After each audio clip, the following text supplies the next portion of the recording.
Hey, welcome to this edition of Garden America. It is our podcast. We do podcast usually every weekend after our normal show, so thank you for being there on Facebook Live, and those that will be listening through our audio portion. John puts a link in our newsletter, which will take you right to our podcast. You can also download the iHeartMedia app and look for Garden America and listen to all future podcasts from there as well. So it is good to have you along today. As we mentioned, if you were listening or watching our show previous to this podcast a few minutes ago, we talked about the fact that the topic today is going to be trees as we continue with our various Garden America podcast. And Tiger, let's start with you when it comes to trees. You work with trees all the time, right? Yeah. Yeah. And so, this time of year, people need to consider a few things for their trees, no matter what kind of tree it is. I don't care if we're talking citrus tree or apple tree or pine tree. There's things that you need to take into consideration right now. And there's things that are noticeable for these trees right now that you won't see other times of the year. This is the time of year when you're going to see bug activity. This is the time of year when you're going to see borer damage to your trees. So, seeing it now we're going to give you the information to be able to kind of correct it and rectify it. And we're going to talk about planting trees, different do's and don'ts as well when it comes to planting trees, because fall is a great time of year to plant trees as well. So this is almost the time of the year.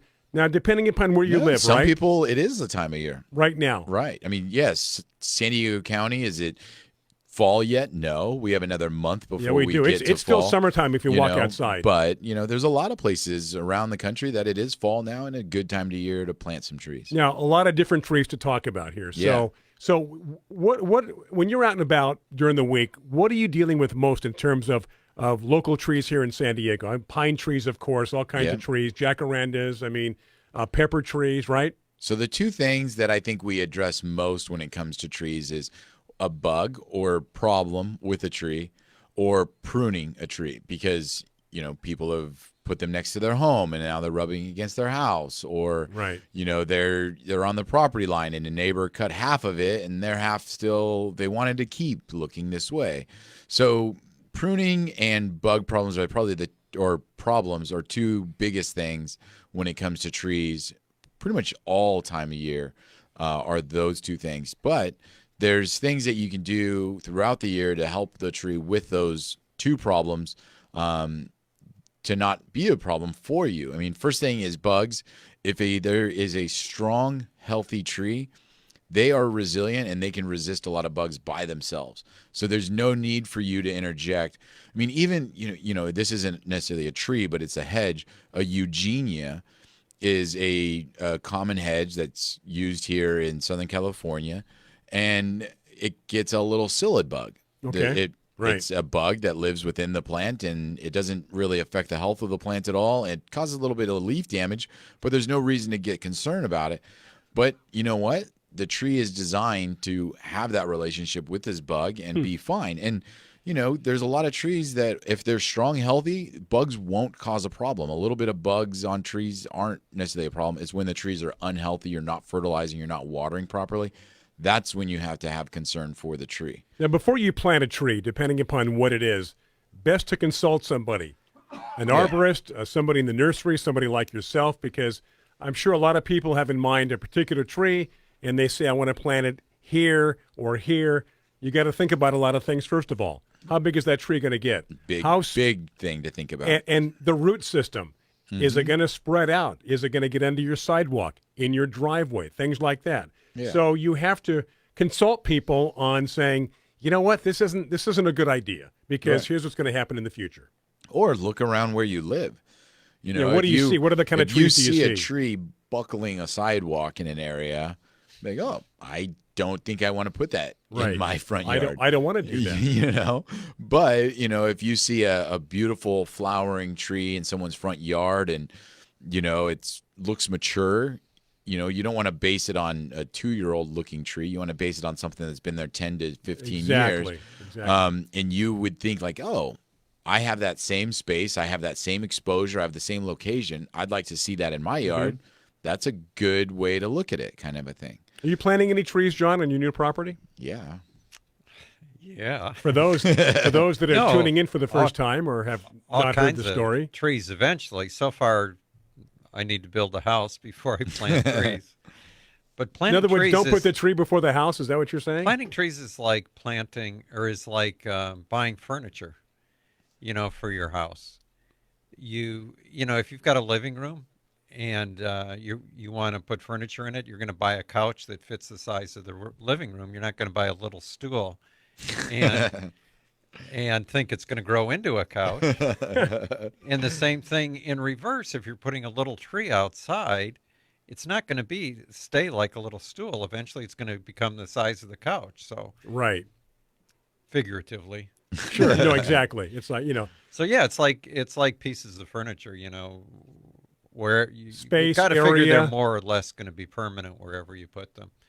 There is something that you should do this time of year, depending on what part of the country you live in. A lot of people plant trees for fall color. And if you're in colder parts of the country right now, the leaves are going to begin changing color probably the end of this month. Yep. But a lot of trees are grown from seed. Some are grafted, so you know what particular variety you're going to get. But a lot of trees are grown from seed, and until they turn color in the fall, you don't know what color those leaves are going to be. Okay. So if you're in colder parts of the country where trees and nurseries are beginning to change color, if you want to buy a tree and you want that particular color, now's the time to do it. So you'll know If what you're it's in going to San look like. Diego, I think you pretty much got to wait till like November, December. And you only have a week to see it.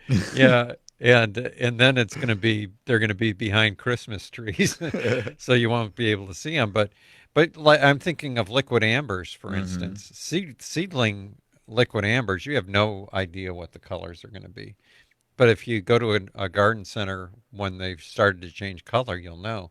There are grafted varieties like Burgundy and Festival that you know for sure what those are going to be. So I've got a question for both of you guys, because obviously here in San Diego, we don't have the autumns and falls, that type of the season or year where you see a lot of color. Back Right. east, they do. New England, beautiful, all these different colors.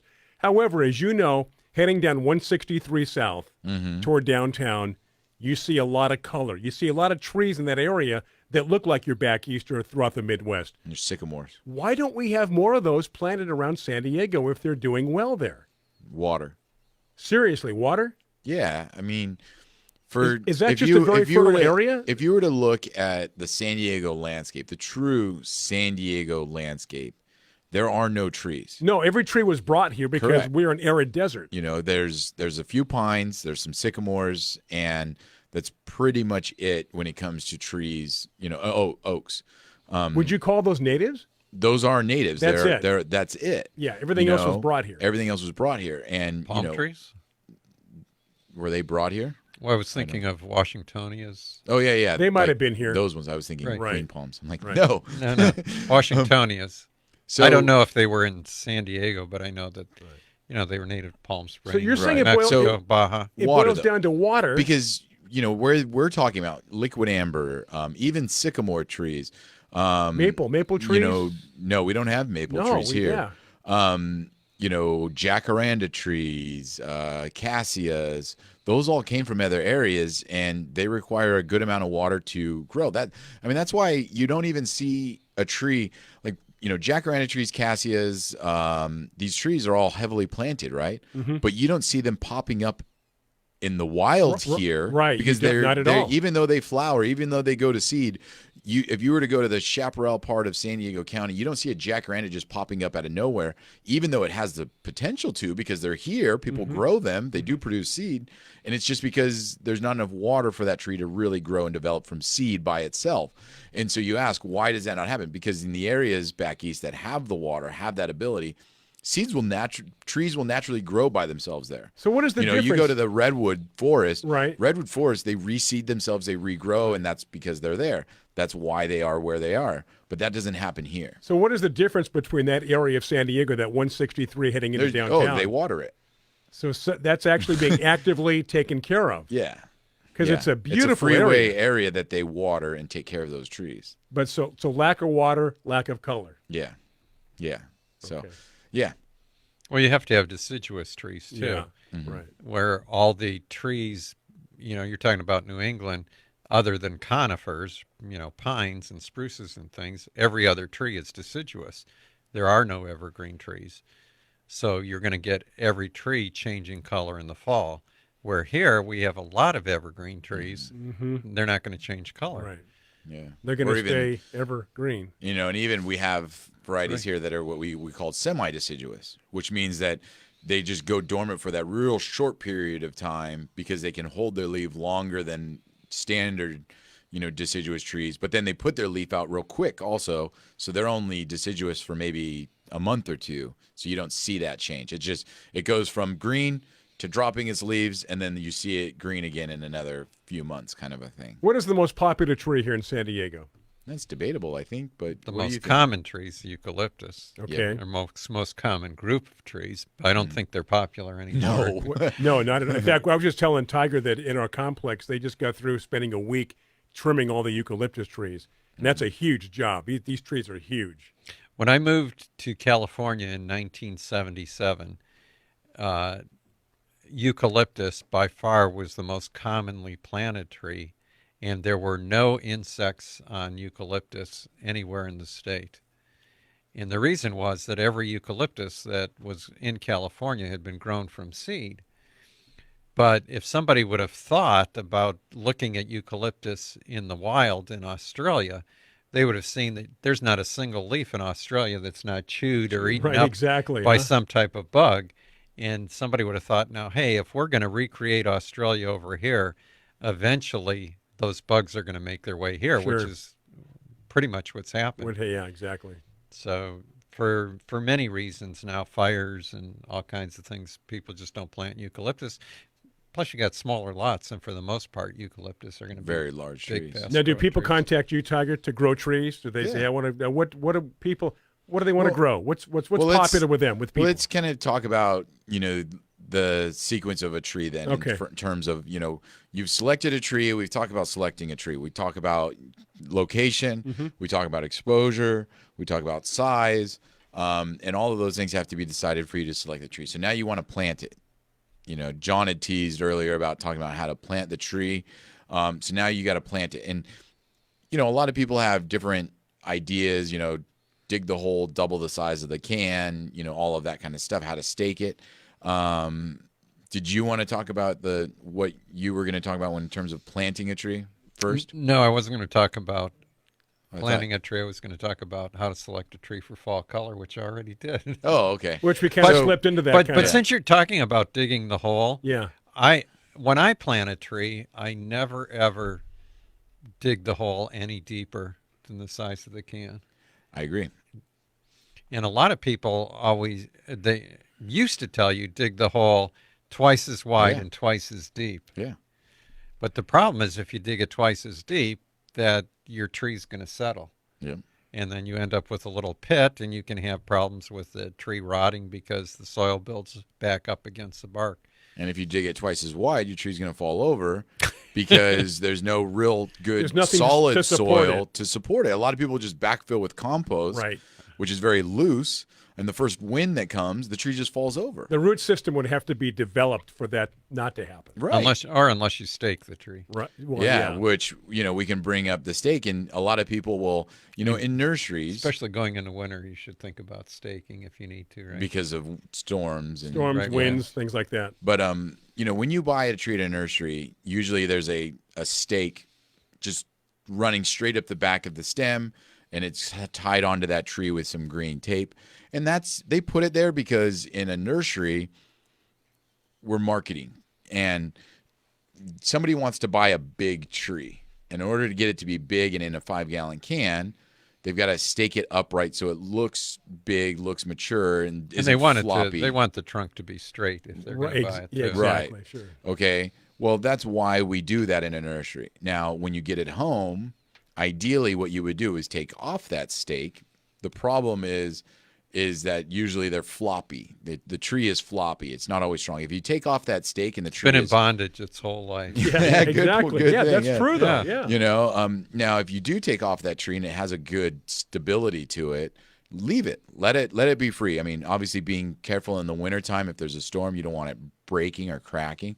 But leave it. It'll move in the wind and it'll strengthen itself up by itself. Now, if you do have to stake it, you want to stake it to the point, like not where it's in bondage like what you got in the nursery, but using either a 2 or 3 stake system a foot to 2 feet away from the tree itself to give it the flexibility to move and sway with the wind. Right. But at the same time, hold it upright so it doesn't fall There's over. that little balance there where you don't want it to be too stiff but not too loose. Exactly. Right. Because you want it to move. You want it to develop that strength to be able to withstand it. Because ideally, you would never stake a tree for more than, a year or two, because you want it to grow up and not rely on the stake. I mean, that's the thing is sometimes people will leave these stakes on for 5-6 years, and then they take the stake off and the tree falls over. Well, yeah, it was basically being held up for its whole life. Right, exactly. And, you don't want that. You want it to grow and you want it to be able to develop in its own branches and structure and strength. So staking is just a temporary thing, and it's no more than to help a establish, year. Right? And then after that, after the roots have set, after the stem has grown, the trunk is stronger, you take it off and you let it grow out naturally. Kind of a weird comparison here, but here in California, most every new building, every new high-rise is built to sway 3, 4, 5 feet either way because of possible earthquakes. So it's the same kind of thing. It's built to be able to move like that. With the tree, you want to do the same thing, but not become dependent upon the stake. Yeah. So when you do take the stake off, the tree's got it's used to the stake. It doesn't know how to stand up on its own. Yeah, and then we just had a question come across from someone that says, once the tree is leaning, though, can you straighten it or how to correct it? So what do you do? John's sons develop or have a tree trimming company, and a lot of it has to do with leaning. Is a couple different things. Weight. So maybe lightening one side of the tree with branching, then the other side will help correct that.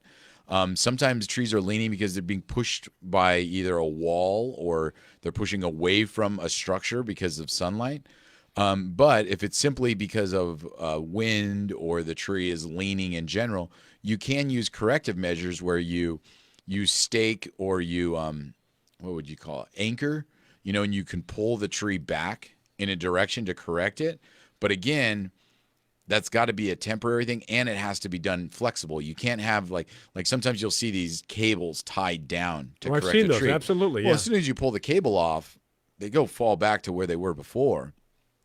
And so, it has to be something that is bigger than just correcting it. A lot of it usually has to do with pruning, where you're lightening one side versus the other side.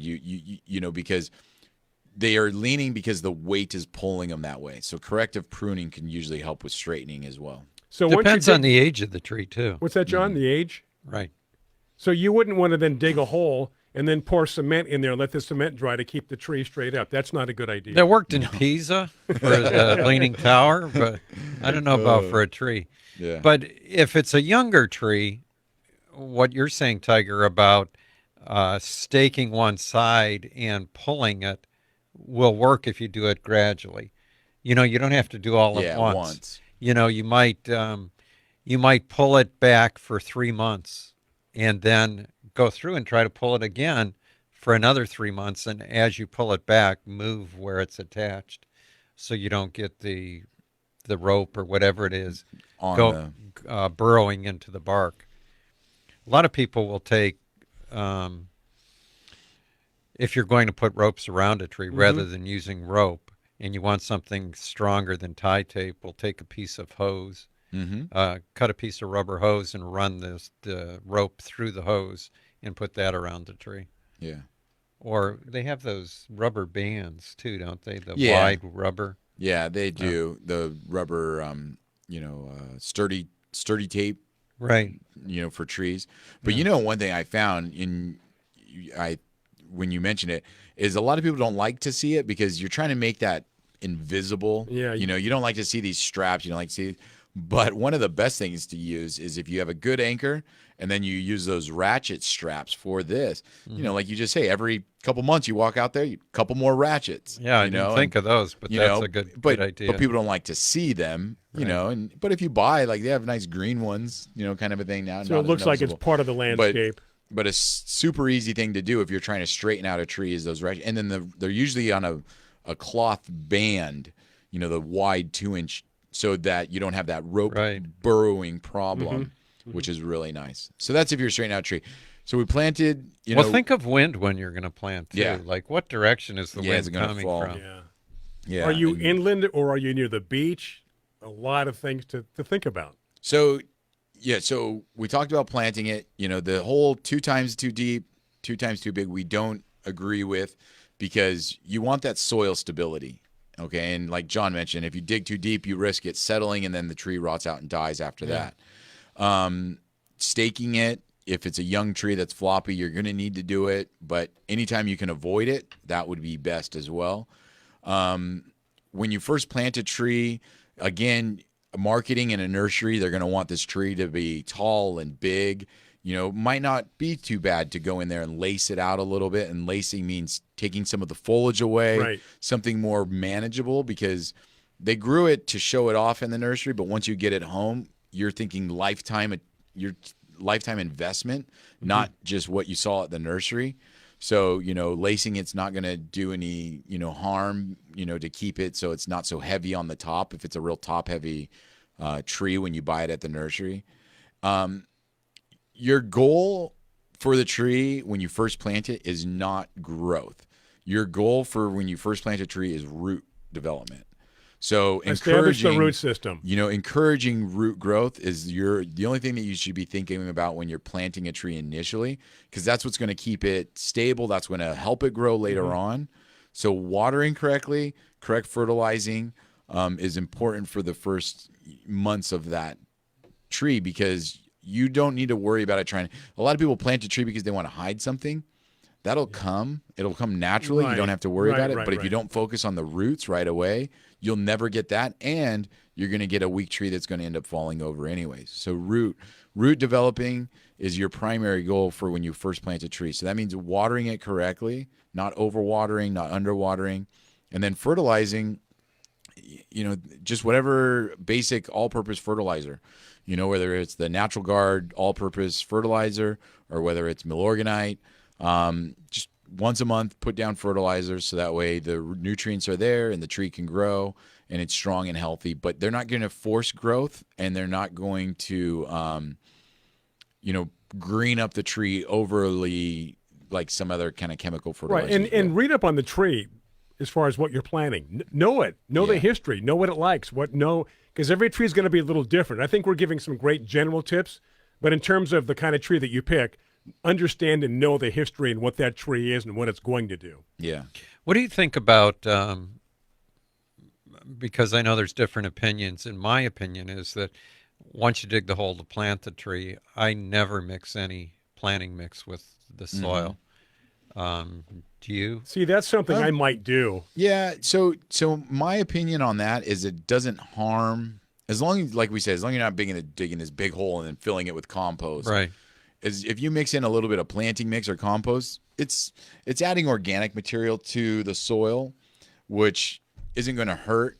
But like you say, it's not all. You can get that same results from a fertilizer, where you don't have to use a planting mix. Yeah, and my feeling is if you're using a fertilizer, the roots are growing into the type of soil they have to live in. If you're planting a tree, the roots aren't going to stay within that 12 inches around the tree where you mix the soil. They've got to be encouraged to grow into the regular ground, and I think they're more likely to grow in if they're not in that little pot that you've created with the good soil. With the good soil. But if you were to use the regular soil that's there, and then to use an organic type fertilizer or something, that's not going to inhibit the roots from continuing to grow. Depends on the types of soil. Sometimes with real sandy soils, it will help to hold organic material, can help hold some moisture while the tree is taking hold.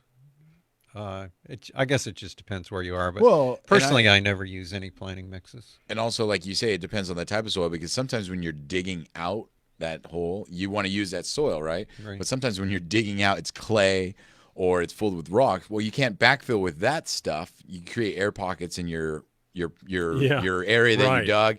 You want it to be kind of filled with soil, because that's the other thing, is you don't want air pockets in the ground where you've planted anything, because those are voids, and roots won't grow in voids. They won't, they naturally, it's called air trimming, where roots just stop as soon as they don't grow through air. They just stop. They have to grow through some kind of soil or Because medium. there's nothing there. Yeah. And so you want to make sure, if you got a bunch of rock or heavy clay that you've dug out, you don't always fill. It's not always conducive to filling it back in with that, where you might want to use a little bit of planting mix just to make sure you have a nice solid filled area all the way around that root ball. Gotcha. Michael wants to know how you get a good anchor to use to straighten a tree. So what I've found is and this is one of the, I think, most readily available things to do, and it works well. But you just basically get a lodge pole, a wooden lodge pole, nothing real tall, like maybe only 5 or 6 feet, something you can use. And if you kind of angle it back towards the tree and drive it into the ground as much as you can, so you get a couple feet driven, and then you can cut it off only about 6 or 8 inches above the soil level. And then you can use that as an anchor point to attach that ratchet strap or the rope or something like that. But a lot of people will try to buy those screw-in metal anchors, and they only go in about 6 to 8 inches. Well, a good gust of wind on a tree Take that right out. is going to pull that out so easy. What about tent stakes? Like you would be But they're only staking a tent. But they're only going to be another like 6 or 8 inches too, usually. That's why I feel like that lodge pole. Usually you can drive a lodge pole with a mallet or something. You can drive it into the ground, a sledgehammer. You want to be able to drive it in over a foot, so you get that nice. Not gonna get just pulled out, because usually your What about rebar? Might be too thin. You think so? Yeah. I mean, unless you drove it in super, like, I guess it depends on the 2.5 size feet. of tree you're trying to straighten yes, up I too. guess, If yeah, it's I'm a thinking- sapling, that's one thing. If it's a tree that's 7, 8 years You can old, use a it's brick. another You can thing. use a brick for a little sapling. Yeah. But yeah, I guess you have to consider, because I mean, some of these trees, they're giant sails. Sure. So they yeah, catch yeah. that wind, and that wind will pull it. Yeah. So And when you see it happen too, especially in severe weather, yeah, tornadoes, hurricanes, whatever. That's an extreme case, but but still they'll see pull what it happens. right out. Absolutely. Yeah. So I think we've covered pretty much just Yeah. about everything Oh, well, in terms of trees. General no. tips. I wanted to mention real quick. Sure. So fertilizing, I mentioned just an all-purpose organic for trees is all you're going to need. I mean, there's a lot of specialty fertilizers out there for trees, but all-purpose organic, you're not going to need anything else. And then bugs, though. So Oh, yeah. one of my favorite products to use is the Fertilome, tree and shrub drench. It's just the imidacloprid, gets absorbed into the tree, protects it for 8 months to a full year against most bugs that attack trees. It's just easy because you don't have to spray it, and a lot of trees that we're trying to protect are over our head, and it's just a problem to be spraying and trying to do that. This gets absorbed into the tree and protects it. But right, like I say, a strong, healthy tree is going to resist bugs and problems already. But if you do get in an infested tree, I think that's a great product to use, because all you do is mix it with water and just drench the soil, and then the tree absorbs it and protects it for a long period of time. If you buy an infested tree, it did not come from Mission Hills Nursery. Yes. Definitely not. Did not. Definitely not. Okay, well, there you go. Just about a half hour of podcast talk concerning trees, fall tree care tips. And again, our podcast and our shows are uploaded to our YouTube page, Garden America Radio. If you do get the newsletter, I should say, John has a link to our podcast as well. You can also download the app. It's free, the iHeartMedia app, iHeartMedia and radio app for all podcasts through the iHeartMedia network. So thank you so much for tuning in. Thank you for watching. Thank you for listening. And again, join us next time for another podcast or our regular Garden America show. Myself, Brian Main, John Bagnasco, Tiger Palafox. Have a great day. Take care and be safe. Bye-bye.